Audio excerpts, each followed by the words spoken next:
Hi అండి, welcome to Ammu cute channel. Today recipe కాకరకాయ ఉల్లికారం. So వాటి తయారీ చూద్దాం. ముందుగా 4 కాకరకాయలను తీసుకుని వాటిని ఫుల్గా వాష్ చేసుకోండి. వాష్ చేసుకున్నాక వాటి తల తొక్క తీసేసి ఈ విధంగా చూపిస్తున్న విధంగా కట్ చేసుకోండి. ఓకేనండి. సో కాకరకాయలని చెక్కకండి. చెక్కడం వల్ల మనకి ఎటువంటి హెల్త్ బెనిఫిట్స్ అనేవి రావు. సో కాకరకాయలో సో మెనీ హెల్త్ బెనిఫిట్స్ అనేవి ఉన్నాయండి. సో తప్పకుండా మనం తినాలి. ఈ రైనీ సీజన్లో తప్పకుండా తినాల్సింది ఇది ఒకటండి, కాకరకాయ ఒకటి. సో పిల్లల నుంచి పెద్దలకి మనకి కోల్డ్ కఫ్ అనేది చాలా ఈజీగా వస్తుంది ఈ టైంలోని. సో వాటిని బారిన పడకుండా ఉండాలంటే కాకరకాయ మనం వీక్లీ వన్స్ అన్న తీసుకోవాలి. ఈ విధంగా కట్ చేసుకున్నాక వాటి లోపల గింజల్ని తీసేయండి. సో గింజలు కూడా వేసుకోవచ్చు, బట్ నేనైతే ఇందులో వేయట్లేదు. ఓకేనండి. ఈ విధంగా గింజలు తీసేసుకుని మొత్తం వాటిని తీసేసి పక్కన పెట్టుకోండి. ఓకేనండి. సో ఈ విధంగా పెట్టుకోండి. ఇలా పెట్టుకున్నాక నెక్స్ట్ మనం ఇందులోకి ఒక 4 ఉల్లిపాయలను తీసుకుని చిన్న చిన్న ముక్కలుగా కట్ చేసుకొని ఒక 15 వెల్లుల్లి రెబ్బలు, చింతపండు, జీలకర్ర, కొద్దిగా మినప్పప్పు, శనగపప్పు, పచ్చిశనగపప్పు అండి. ఓకేనండి. సో ముందుగా స్టవ్ వెలిగించుకుని కడాయి పెట్టుకుని ఆయిల్ హీట్ అయ్యాక కొద్దిగా జీలకర్ర, మినప్పప్పు, పచ్చిశనగపప్పు వేసి ఫ్రై చేసుకోండి. ఓకేనండి. సో అవి కొద్దిగా ఫ్రై అయ్యాక అందులో మనం ధనియాలు చెప్పడం మర్చిపోయాను. 1 స్పూన్ ధనియాలు కూడా యాడ్ చేసుకోండి. 1 స్పూన్ ధనియాలు వేసి వాటన్నిటిని దోరగా ఫ్రై చేసుకోండి. అవి బాగా ఫ్రై అయ్యాక వాటిని ఒక ప్లేట్లోకి తీసుకుని పక్కన పెట్టుకోండి. ఓకేనండి. సో ఈ కాకరకాయ అనేది ఖచ్చితంగా తీసుకోవాలండి. వర్షాకాలంలో వీక్లీ వన్స్ అయినా మనం తప్పకుండా తీసుకోవాలి. సో జలుబు, దగ్గు నుంచి మనకి ఇది బాగా రక్షిస్తుంది. సో తప్పకుండా తీసుకోండి. సో వీటిని పక్కకు పెట్టుకున్నాక అదే కడాయిలో ఉల్లిపాయ ముక్కలు వేసుకుని వాటిని కూడా లో ఫ్లేమ్లో పెట్టి ఫ్రై చేసుకోవాలండి. సో అందులో కొద్దిగా పసుపు వేసుకోండి. అదేవిధంగా కొద్దిగా సాల్ట్ కూడా వేసి లో ఫ్లేమ్లో పెట్టి మూత పెట్టి ఫ్రై చేసుకోండి. కొద్దిగా మగ్గే వరకు ఫ్రై చేసుకోండి. మెయిన్ ఈ వర్షాకాలంలో అనేక రకాల వ్యాధులు అవి వస్తాయి కండి. సో వాటి నుండి మనం కాపాడుకోవాలంటే కాకరకాయ అనేది డెఫినెట్గా తీసుకోవాలి. అందరూ ఖచ్చితంగా తీసుకోవాలండి. ఆ చేదు అనేది లోపలికి వెళ్ళడం వల్ల మనకి ఇమ్యూనిటీ అనేది ఇంక్రీజ్ అవుతుంది. ఓకేనండి. సో ఇందులో మనం కొద్దిగా ఫ్రై అయ్యాక వాటిలో 15 వెల్లుల్లి రెబ్బలు, కొద్దిగా చింతపండు కూడా వేసి వాటిని కాసేపు ఫ్రై చేసుకుని వాటిని ఒక ప్లేట్లోకి తీసుకొని చల్లార్చుకోండి. ఓకేనండి. సో నెక్స్ట్ అదే కడాయిలో మనం రెడీ చేసుకున్నటువంటి కాకరకాయ ముక్కలు వేసి ఫ్రై చేసుకోవాలండి. అదే కొద్దిగా ఆయిల్ వేసుకోండి. ఫ్రై కాబట్టి కొంచెం ఆయిల్ ఎక్కువే పడుతుంది, డీప్ ఫ్రై కాబట్టి.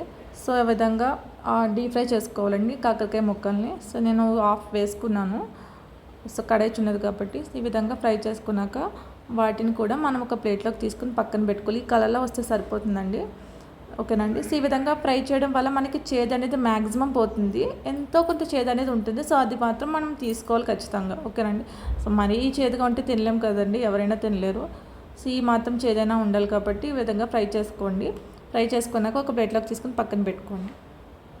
సో నెక్స్ట్ రిమైనింగ్ ముక్కల్ని కూడా వేసి ఫ్రై చేసుకోండి. నెక్స్ట్ మిక్సీ పెట్టుకోవాలండి మన మసాలాని. మనం రెడీ చేసుకోండి పోపులు, ఉల్లిపాయ ముక్కలు అవి. అందులో కొద్దిగా 2 స్పూన్స్ కారం, 1.5 స్పూన్ ఉప్పు వేసుకోండి. వాటిని మెత్తగా పేస్ట్ చేసుకోవాలి. ఓకేనండి. సో రెడీ చేసుకునే పేస్ట్ మనకి ఈ విధంగా ఉంటుంది. వాటిని ఒక కప్లో తీసుకుని పక్కన పెట్టుకోండి. నెక్స్ట్ ఏమని ముక్కలు కూడా మనకి ఫ్రై అయిపోయి వాటిని కూడా ఒక ప్లేట్లోకి తీసుకొని పక్కన పెట్టుకోండి. సో మనం రెడీ చేసుకున్న మసాలా పేస్ట్ అనేది కాకరకాయ ముక్కల్లోకి అప్లై చేసుకోవాలండి. ఓకేనండి. నేను ఎలా చూపిస్తున్నానో ఆ విధంగా పెట్టుకోండి. ఇదే విధంగా మొత్తం అన్ని ముక్కలకి మనం మసాలా పేస్ట్ అనేది పెట్టుకోవాలి. ఓకేనండి. సో మెయిన్ మనకి కాకరకాయలో వైటమిన్ సి ఉంటుందండి. ఇది మన శరీరాన్ని ఆరోగ్యానికి ఎంతో మేలు చేస్తుంది. నెక్స్ట్ రోగనిరోధక శక్తిని కూడా పెంచుతుంది. మెయిన్ ఇన్ఫెక్షన్ బారిన పడకుండా కాపాడుతుంది.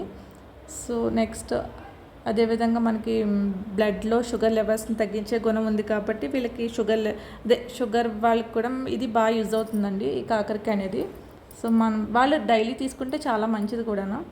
ఓకేనండి. ఈ విధంగా రెడీ చేసుకున్న వాటిని ఆయిల్లో మగ్గించుకోవాలండి. ఓకేనండి. సో ముందుగా కడాయి పెట్టుకుని అందులో కొద్దిగా ఆయిల్ వేసుకుని, ఇందాక మనం ఫ్రై చేసిన ఆయిల్ మాత్రమే వేస్తున్నానండి. సో అందుకే కలర్లో ఉంది.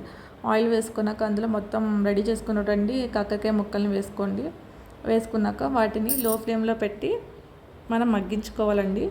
నేను కడాయి రీసెంట్గా తీసుకున్నాను. నేను వెరీ లైట్ వెయిట్. సో అందుకని నేను అలా కంచాన్ని పెట్టి దాని మీద వాటర్ అనేది వేస్తున్నాను. సో అడుగు అంటకుండా ఉంటుందని చెప్పి, మాడిపోకుండా ఉంటుందని.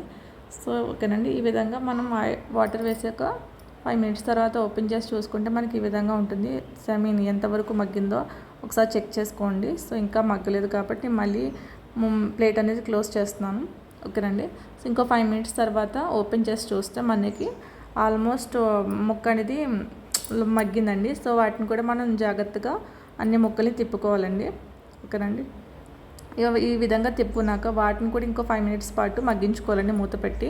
ఓకేనండి. వీడియో అనేది బాగా లెందీ అయిపోతుంది. బట్ ఏంటంటే చాలా దాంట్లో ఉన్నాయి కదండి ఉల్లికారం అనేది. సో నేను అందుకని మెయిన్ హెల్త్ బెనిఫిట్స్ కూడా చెప్తే బాగుంటుందని చెప్తున్నాను. సో ఈ విధంగా మూత పెట్టి ఇంకో 5 మినిట్స్ పాటు మగ్గించుకోండి. ఓకేనండి. సో ఎవరో ఒక్కళ్ళైనా ఫాలో అవుతారు కదా అని చెప్పి. ఓకేనండి. సో తర్వాత మనకి మూత తీసి మనం కాసేపు ఒక 5 మినిట్స్ పాటు ఫ్రై చేసుకోండి. ఆల్మోస్ట్ కర్రీ అనేది రెడీ అయిపోయింది. ఓకేనండి. సో ఈ విధంగా కాసేపు ఫ్రై చేసుకున్నాక వాటిని ఇంకొక 2 మినిట్స్ పాటు మగ్గించుకోండి మూత పెట్టి. ఓకేనండి. ఫైనల్గా మనకి కర్రీ అనేది ఈ విధంగా రెడీ అవుతుందన్నమాట. సో కాకరకాయలో మెయిన్ ఐరన్ మరియు ఫోలిక్ యాసిడ్లు పుష్కలంగా ఉంటాయి కాబట్టి ఇది గుండెపోటు రాకుండా కూడా చేస్తుంది. సో తప్పకుండా తినండి. ఏమన్నా మిస్టేక్స్ ఉంటే చెప్పండి.